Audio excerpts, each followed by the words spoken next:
News స్వాగతం. 36వ ward Rangaraj వీధి మహిళా అధ్యక్షురాలైన ఎంఆర్పిఎస్ ఎంఎంఎస్ అధ్యక్షురాలైన కణతి రమణమ్మ ఆధ్వర్యంలో ఈరోజు మంద మాదిగ కృష్ణ జన్మదిన వేడుక 32వ ఆవిర్భావ దినోత్సవ వేడుకలు కణతి రమణమ్మ నాయుడు ఆధ్వర్యంలో రంగరంగ వైభవంగా జరిగాయి.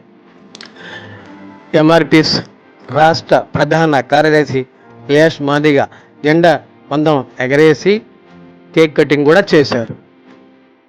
ఈ కార్యక్రమంలో పెద్ద ఎత్తున మహిళలు పాల్గొన్నారు.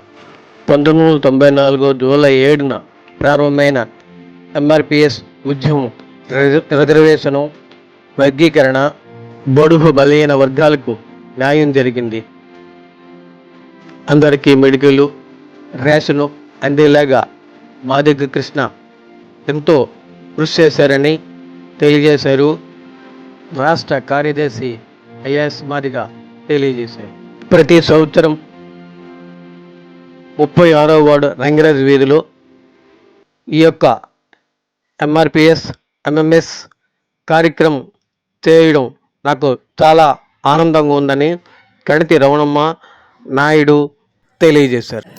మహిళా అధ్యక్షురాలు ఎంఆర్పిఎస్ ఎంఎంఎస్ అధ్యక్షులైన కణతి రమణంతో పాటు నాయుడు, శివయ్య అండి. నేను ఎంఎంఎస్ మహిళా అధ్యక్షురాలిని. ఈరోజు మన కృష్ణన్న మాదిక మందకృష్ణ గారు కృష్ణన్న బర్త్డే పుట్టినరోజు సందర్భంగా మరి పార్టీ 32 సంవత్సరాలు ఆవిర్భవించిన రోజు కాబట్టి ఈరోజు మేము మహిళలందరూ కలిసి మా యొక్క 36వ వార్డు మా యొక్క ఎస్సీ కాలనీ రంగరాజ్ వీధి తరపున మా 36వ వార్డు తరపున ఈరోజు కార్యక్రమం అనేది 7వ తారీఖు కాబట్టి ఆయన పుట్టినరోజు జ్ఞాపకం చేసుకుంటూ మరి ఈరోజు ఆయన్ని జెండా కార్యక్రమం చేయడం కూడా జరిగింది. మరి కొంచెం మా మహిళలందరినీ తీసుకొచ్చి మేము ఆయనకి అంటే మన కులాన్ని ఆయన మాదిక కులాన్ని ఆయన గుర్తించి మరి ఎలీషా గారు కూడా మాకు గత సంవత్సరం వచ్చి మాకు బలోపేతం చేశారు. ఎందుకంటే మాదికలు అట్టడుగున మూలన ఉన్నామని ఎస్సీ ఎస్టీ కులాలందరినీ కూడా బయటకు తీసుకొచ్చి మహిళలు అనేవాళ్ళు అడుగు నుండిపోయారు, వాళ్ళకి ఏమీ తెలియట్లేదని ఎలీషా గారు రావడం జరిగింది. మరి కృష్ణన్న కోసం చెప్పడం జరిగింది. కృష్ణన్న కోసం ఆయన ఎటువంటి త్యాగాలు చేశారో, ఎటువంటి ఇది చేశారో నిజంగా చెప్పాలంటే అది మేము కొద్దిగా పాల్గొపోయినా కానీ నాకైతే చాలా కృష్ణన్న గారు చేసినవన్నీ నాకు చాలా ఇష్టము. ఎందుకంటే అనేకమైన ఉద్యమాలు చేసి ఈరోజు ఎంఆర్పిఎస్ అనేది దాన్ని స్థాపించి ఈరోజు అన్ని దేశాల్లో కూడా బాగా విజృంభించు మాదిక కులస్తులకే ఒక మాతృమూర్తిగా ఉందంటే అది మాదిక మందకృష్ణన్న గారి ఆశయము. ఆయన ఆశయాలు మేము అనుకూలంగా నడుస్తామని ఆయన ఏ యొక్క పిలుపునిచ్చినా సరే మా వార్డు తరపు నాయకులు మేము అందరం మహిళలు కలిసి పెద్ద ఎలీషా మాదిగ ఎంఆర్పిఎస్ రాష్ట్ర ప్రధాన కార్యదర్శి మరియు విశాఖ జిల్లా ఇన్ఛార్జ్. ఈరోజు ఎంఆర్పిఎస్ 32వ ఆవిర్భావ దినోత్సవం మరియు మందకృష్ణ మాదిగ గారి జన్మదినం కావున ఈ సమావేశానికి విచ్చేసినటువంటి మీడియా మిత్రులకు, ఈ కార్యక్రమాన్ని ఇంత ఘనంగా ఏర్పాటు చేసినటువంటి మహిళా నాయకురాలు కణతి రమణమ్మ మాదిగ గారికి, అలాగే ఇక్కడ విచ్చేసినటువంటి పెద్దలు శివయ్య అన్న గారికి, మహిళలకు అందరికీ కూడా ఉద్యమ నమస్కారాలు. కాదర్ లక్ష్మి గారికి అందరికీ ఉద్యమ నమస్కారాలు. ఎంఆర్పిఎస్ ఉద్యమం 1994 జూలై 7న మొదలైంది. ఉద్యమ నేపథ్యం ప్రధాన ఎజెండా ఎస్సీ రిజర్వేషన్ వర్గీకరణ అయినప్పటికీ కూడా ఈ 30 సంవత్సరాల మందకృష్ణ మాదిగ గారి పోరాటంలో ఒక పక్క ప్రధాన ఎజెండా అయినటువంటి రిజర్వేషన్ల వర్గీకరణ కోసం పోరాడుతూనే మరోపక్క ఈ సమాజంలో ఉండబడేటువంటి అన్ని బడుగు బలహీన వర్గాల కోసం పోరాటాలు చేసి సాధించినటువంటి ఘనత పద్మశ్రీ మందకృష్ణ మాదిగ గారికి ఉంది. అనడానికి నిదర్శనాలు చాలా ఉన్నాయి.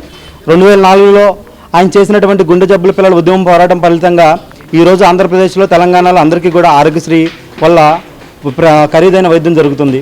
అలాగే ఇదే విశాఖ జిల్లా వేదికగా 2007లో వికలాంగుల హక్కుల పోరాట సమితిని స్థాపించి వికలాంగులందరి కోసం కూడా ఆయన పోరాటం చేయడం వల్ల ఈరోజు వికలాంగులందరికీ కూడా భారతదేశంలో ఎక్కడ లేని విధంగా ఆంధ్రప్రదేశ్లో 6,000 రూపాయల పెన్షను, మస్కులర్ డిజార్డర్ ఉన్న వాళ్ళకి 15,000 రూపాయల పెన్షన్ వస్తుంది. అలాగే 2011లో ఆయన ఆకలి కేకల పేరు ఉద్యమం చేయడం వల్ల ఈరోజు వైట్ రేషన్ కార్డు ఉన్న ప్రతి ఒక్కరికి కూడా తలకు 5 కేజీల రేషన్ వస్తుంది. అలాగే 2013లో ఆయన వృద్ధుల వితంతుల ఉద్యమం చేయడం వల్ల ఈరోజు ఎంతోమంది సమాజంలో ఉండబడేటువంటి మహిళలకి, వృద్ధులకి, వితంతువులందరికీ కూడా పెన్షన్ వస్తుంది. అంటే ఆయన ఒక పక్క ఎంఆర్పిఎస్ ఏదైతే ప్రధాన ఎజెండా ఉందో మా రిజర్వేషన్ వర్గీకరణ అనే అంశాన్ని కోసం పోరాటం చేస్తూనే ఇంకో పక్క సమాజంలో ఉండబడేటువంటి పేద వర్గాల ప్రజలందరి కోసం కూడా ఆయన పోరాటం చేసి సాధించిన ఫలితాలు మన ముందున్నాయి. అలాగే చూసుకుంటే చాలామందిని మందకృష్ణ మాదిగ గారు అనగానే ఒక మాదిగ కులానికి మాత్రమే నాయకుడు అనుకుంటారు, కానీ కాదు. మందకృష్ణ మాదిగ గారు ఈరోజు ఆరోగ్యశ్రీ సాధించారంటే ఆరోగ్యశ్రీ ఒక మాదిగలకే రావట్లేదు, వృద్ధుల వితంతుల పెన్షన్ ఒక మాదిగలకే రావట్లేదు, వికలాంగుల పెన్షన్ ఒక మాదిగలకే రావట్లేదు. కాబట్టి సమాజంలో ఉండబడేటువంటి అన్ని వర్గాల ప్రజల కోసం ఆయన పోరాటం చేస్తున్నాడు, సాధించాడు. ఈరోజు ఆయన రిజర్వేషన్ల వర్గీకరణ కూడా ఒక మాదిగల కోసం సాధించలేదు. ఎస్సీలో ఉన్నటువంటి 59 కులాలు, అందులో రెల్లి ఉన్నారు, మాదిగలు ఉన్నారు, మాలలు ఉన్నారు. ఈనాటి కార్యక్రమానికి సభాధ్యక్షురాలు మరి మా మహిళా నాయకురాలు కడితి రవణమ్మ గారు, అలాగే పెద్దలు ఎల్ఎస్ గారికి, అలాగే వార్డు అధ్యక్షులు శివయ్య గారికి, మా యూనిట్ ఇన్ఛార్జి ఓదురు చిన్న గారికి, అలాగే వేదిక మీద ఉన్నటువంటి సోదరీమణులు, ముందున్నటువంటి సోదరీమణులు అందరికీ కూడా పేరు పేరున నమస్కారం. ఒక మంచి కార్యక్రమానికి నన్ను ఇన్వైట్ చేసినందుకు ఆవిడకు ప్రత్యేకమైన ధన్యవాదాలు. ఎందుకంటే మందకృష్ణ మాదిగ అనే అతను భారతదేశంలో ఒక కీలకమైన పాత్ర పోషించినటువంటి వ్యక్తి. ఒక కులానికే కాదు, ఒక ఎస్సీ కులానికి ఒకటే కాదు, సోదరులు చెప్పినట్టు బీసీ కులాలకు కూడా ఎక్కడైనా అన్యాయం జరిగితే వాళ్ళ పక్కన కూడా వీళ్ళు నించుంటారు ఆయన. ఇటీవల కాలంలో మాకు తెలిసినటువంటి తెలుగుదేశం గవర్నమెంట్ కూటమి నాయకత్వానికి అత్యంత కీలకమైన పాత్ర పోషించి ఆయన సపోర్ట్ ఇచ్చి భారతదేశ నరేంద్ర మోడీ గారికి కూడా అత్యంతమైన ప్రీతిమ శిష్యుడు ఆయన.